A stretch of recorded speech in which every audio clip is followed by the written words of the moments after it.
I wrote it down because I wasn't sure what he meant. But now I really do, is that as curators, and even as the press representative, or as fans, you're trying to sort of like understand more and more about, in my case, what was in the building that we could show.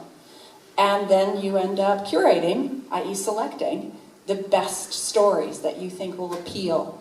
And in our case, it's about mixing it up.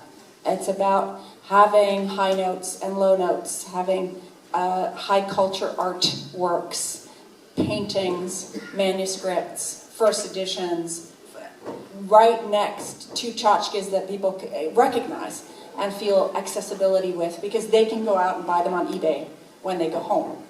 And it was that sense of putting those in conversation with one another and talking about the relationship between a pub sign with Shakespeare on it from the 18th century and the new Bath gin with Jane Austen winking on the bottle. That sense of, wow, Jane Austen and Shakespeare were both, once they became famous, used to promote all sorts of non-book products that really had nothing to do with them because of their brands.